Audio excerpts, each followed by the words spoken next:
Pendant des années, quand on parlait de voitures électriques, un seul nom revenait sur toutes les lèvres: Tesla. L'entreprise d'Elon Musk symbolisait l'innovation, la vitesse, le génie technologique. Elle avait bouleversé un secteur entier en imposant sa vision comme une vérité absolue.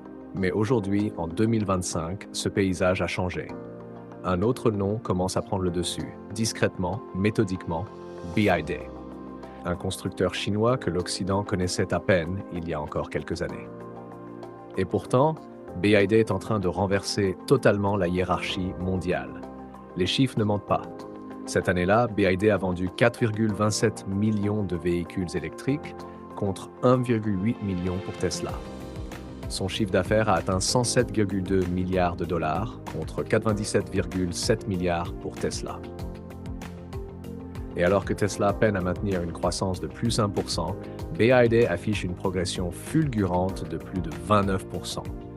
Mais ce n'est pas juste une question de volume, c'est une philosophie d'entreprise complètement différente qui s'impose. Tesla a toujours visé le haut de gamme, des voitures futuristes, puissantes, mais à des prix élevés. BYD, lui, a fait un pari radicalement opposé: l'inclusivité. Il propose des citadines dès 10 000 dollars, des SUV familiaux, des berlines de luxe. Une gamme large, accessible, pensée pour le plus grand nombre. Et contrairement à Tesla, qui dépend encore de nombreux fournisseurs, BYD produit tout en interne: batterie, moteur, logiciel. Cette stratégie d'intégration verticale lui permet de réduire les coûts, de maîtriser les délais et de ne dépendre de personne. BYD, c'est aussi une expansion mondiale silencieuse mais efficace. En Europe, en Asie du Sud-Est, en Amérique latine, en Afrique. L'entreprise s'installe, construit des usines, s'adapte à chaque marché. En Hongrie, une nouvelle usine voit le jour pour contourner les taxes européennes. En Afrique du Sud, des négociations sont en cours pour une implantation locale. Pendant ce temps, la Gigafactory de Tesla au Mexique, elle, accumule les retards. Sa mise en service pourrait ne pas arriver avant 2026 ou 2027. Et ce décalage ne fait que s'aggraver. Tesla, autrefois pionnier, se retrouve aujourd'hui dépassé sur plusieurs fronts. La concurrence en Chine est féroce. Le patriotisme économique pousse les consommateurs à choisir local. En Europe, Tesla voit ses ventes reculer de manière inquiétante. En France ou en Allemagne, on parle de baisse dépassant 60%. Même en Australie, un marché stratégique, Tesla perd du terrain. Mais au-delà de la concurrence, un autre élément pèse très lourd dans la balance: Elon Musk lui-même. Charismatique, génial pour certains, mais aujourd'hui trop clivant, trop présent, trop politique. Ses prises de position publiques, soutien à Donald Trump, à des partis d'extrême droite comme l'AfD en Allemagne ou Reform UK, ont choqué. Des clients historiques progressistes, fidèles à Tesla depuis des années, se détournent de la marque. On parle d'un véritable mouvement, le Tesla Takedown, avec plus de 500 manifestations dans le monde, une flambée des reventes de Tesla d'occasion et une chute des prix sur le marché secondaire. Et la bourse n'a pas pardonné non plus. En 3 mois, Tesla a perdu 405 milliards de dollars de capitalisation. Son action est passée de 470 à 250 dollars. Alors maintenant qu'on a posé les faits, les chiffres, les stratégies, il est temps de mettre les deux géants face à face. Parce que ce qui se joue ici, ce n'est pas seulement une question de performance commerciale, mais deux visions du futur automobile qui s'affrontent. D'un côté, Tesla, l'innovateur flamboyant, le pionnier qui a osé imposer la voiture électrique dans un monde qui n'y croyait pas encore.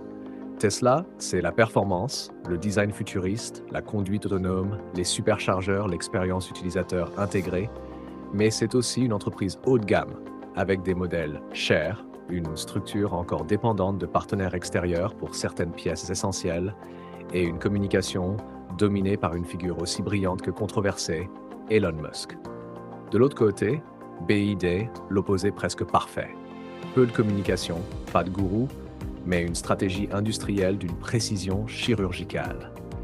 BYD fabrique ses propres batteries, moteurs et logiciels.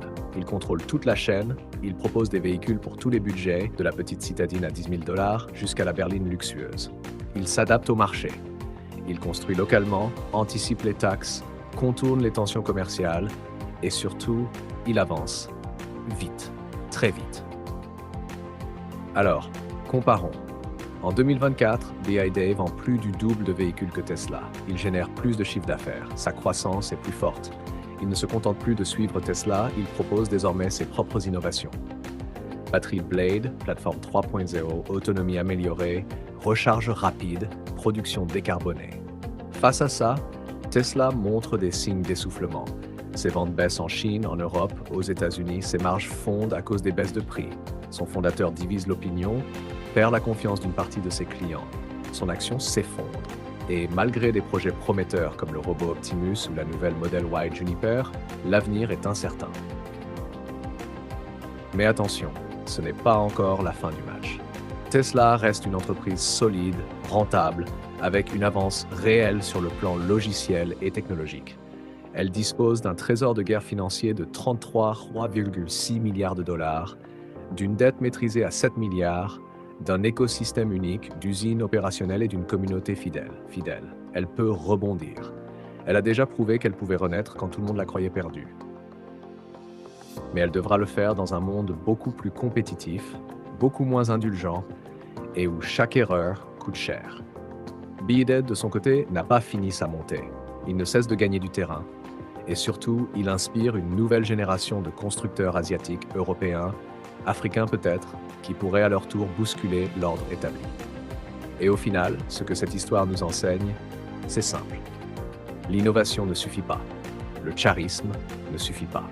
La vitesse, la stratégie, la cohérence industrielle, l'adaptation locale, voilà ce qui fait gagner les guerres économiques d'aujourd'hui.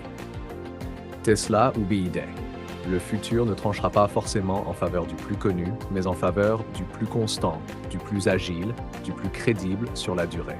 Et cette fois, ce n'est peut-être pas Elon Musk qui tiendra le volant.